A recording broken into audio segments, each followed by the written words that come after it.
Hello friends, Shri शिवाय नमस्तुभ्यम, जय भोलेनाथ। दोस्तों, आज के इस वीडियो में हम आपको बताएंगे कि किस दिशा में बैठ कर के हमें शिवलिंग यानी भगवान शंकर की उपासना करनी चाहिए। कौन सी दिशा सर्वोपरि होती है, कौन सी दिशा में बैठने से हमारी सभी इच्छाएं परिपूर्ण होती है और हमें हमारी की गई पूजा का संपूर्ण रूप से फल प्राप्त होता है। तो देखिए, वैसे तो सारी दिशाएं ईश्वर की बनाई हुई होती है। आप कोई भी दिशा में पूरब, पश्चिम, उत्तर, दक्षिण, आप कोई भी दिशा में बैठ कर के पूजन कर सकते हैं। लेकिन यदि आप कोई विशेष अनुष्ठान कर रहे हैं या कोई विशेष मनोकामना पूर्ति के लिए पूजा अर्चना कर रहे हैं या बहुत दिन से आप पूजा अर्चना कर रहे हैं, अभी तक कोई इच्छा आपकी पूर्ण नहीं हुई है, तो शास्त्रों में दिए गए इन नियमों का पालन आपको सुनिश्चित ही करना चाहिए। और एक बात और है कि आप ऐसा बिल्कुल भी ना सोचें कि यदि आपको अत्यधिक भीड़ के कारण कोई भी मंदिर में जगह नहीं मिल रही है तो आप कहाँ बैठेंगे। आप कोई भी जगह पर बैठ सकते हैं जहाँ पर आपको मनचाही दिशा मिल जाए। यानी कि शास्त्रों में बताई गई दिशा के अनुरूप बैठ करके हम पूजा अर्चना नहीं कर सकते हैं, तो ऐसा आप ना सोचें कि हमारी पूजा स्वीकार नहीं हुई है। ऐसी कोई बात नहीं है। यदि आप कोई विशेष अनुष्ठान कर रहे हैं या मनोकामना पूर्ति के लिए पूजा अर्चना कर रहे हैं, तो शिव पुराण में वर्णित इन दिशाओं से संबंधित जो भी नियम है, जो कि मैं आगे इस वीडियो में आपको दिखाने वाली हूँ, तो हमें इन नियमों का पालन करना जरूर चाहिए, क्योंकि ये शिव पुराण में बताया गया है। यदि आपको ऐसा लगता है कि आप आराम से बैठकर शिव जी की पूजा आराधना आदि कर सकते हैं, तो इन नियमों का पालन हमें जरूर करना चाहिए। नहीं तो जैसी भी सुविधा हो वैसे ही हमें मंदिर में पूजन कर लेना चाहिए। अंत में भोलेनाथ से क्षमा मांगनी चाहिए। तो पूजा में दिशा संबंधित या फिर जो भी कमियां रह जाती है, उन सब से हमें दोष नहीं लगता और हमें हमारी पूजा का पूरा फल मिलता है। तो अब बात करते हैं हमें एग्जैक्टली किस दिशा में बैठकर शंकर भगवान के शिवलिंग का पूजन करना है। ये जो पूरा संपूर्ण नियम है, ये सभी नियम शिव पुराण में बताए गए हैं। तो वीडियो थोड़ा अंत तक देखें, वीडियो थोड़ा विस्तार से देखें, क्योंकि आधी अधूरी जानकारी से कोई फायदा नहीं होगा। इसलिए अंत तक हमारे साथ बने रहें। तो देखिए, मेरे पास एक छोटा सा शिवलिंग है और ये है जलाधारी। सभी मंदिरों में जहाँ पर भी हम शिवलिंग स्थापित होते हैं, जलाधारी का मुख जो होता है वो उत्तर दिशा की ओर होता है। इस तरीके से देखिए, ये जलाधारी होती है, इसका मुख सदैव उत्तर दिशा की ओर ही होता है। तो हमें यहाँ पर ध्यान रखना होता है कि जलाधारी का मुख जो भी होता है किसी भी मंदिर में ज़्यादातर उत्तर दिशा की तरफ ही होता है। देखिए, ये छोटा सा शिवलिंग है, हम शिवलिंग के जरिए आपको समझाने वाले हैं।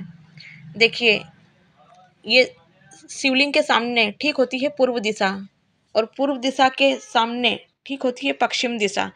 जिधर जलाधारी होती है उधर होती है उत्तर दिशा। जलाधारी के ठीक ऑपोजिट उधर होती है दक्षिण दिशा। अगर हम उत्तर की तरफ मुख करके बैठते हैं तो हमारा मुख हो जाता है दक्षिण दिशा की ओर। इससे दो बातें होती है।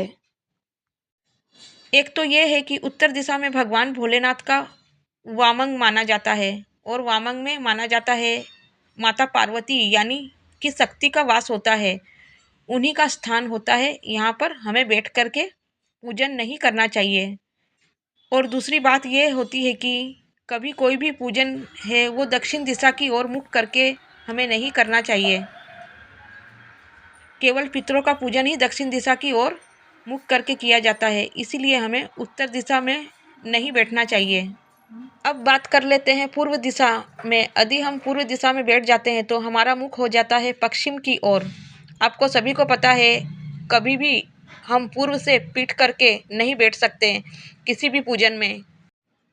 और यहाँ तक कि पश्चिम दिशा की ओर मुख करके भी हम भोलेनाथ को जल नहीं चढ़ा सकते, ना ही हम पूजन कर सकते हैं। और अगर हम पश्चिम दिशा में बैठते हैं तो पश्चिम दिशा में शिव जी की पीठ है और पीठ की तरफ से हम उनका ना तो जलाभिषेक कर सकते हैं ना ही पूजन कर सकते हैं, क्योंकि किसी भी देवी देवताओं की पूजा पीठ की तरफ से नहीं होती है।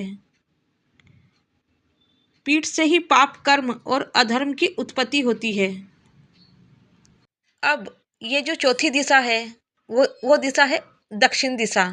दक्षिण दिशा में बैठ करके उत्तराभिमुख हो करके, यानी कि जब हम दक्षिण दिशा की तरफ बैठते हैं तो हमारा मुख होता है उत्तर की तरफ।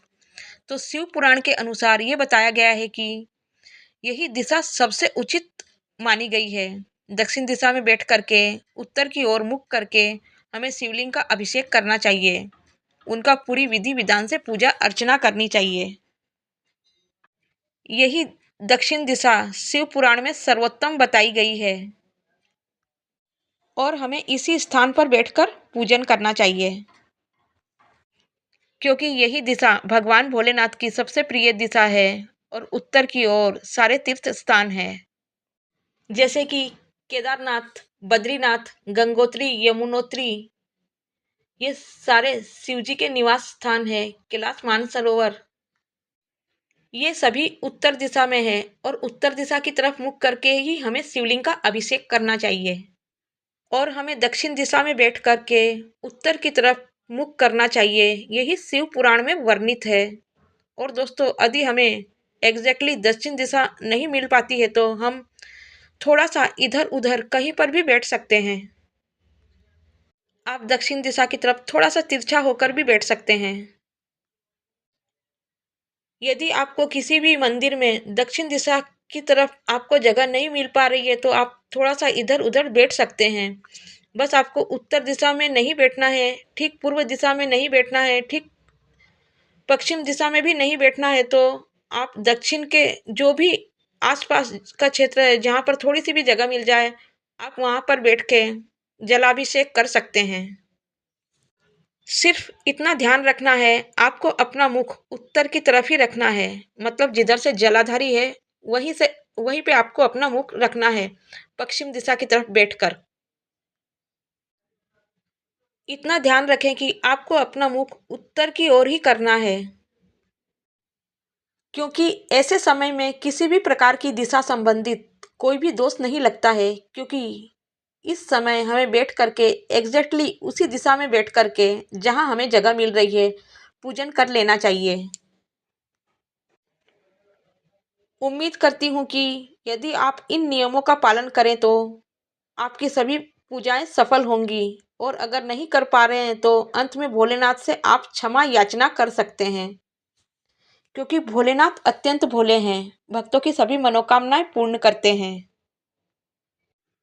पूजन के अंत में क्षमा याचना कर लीजिए, क्योंकि किसी भी प्रकार का दोष लगता है तो हमें क्षमा याचना करनी पड़ती है। तो उम्मीद करती हूँ आपको ये वीडियो पसंद आया होगा, ज्ञानवर्धक लगा होगा। तो वीडियो को एक लाइक कर दीजिए। अगर आप चैनल पे नए हैं तो सब्सक्राइब कर लीजिए, फैमिली फ्रेंड्स को शेयर कर दीजिए।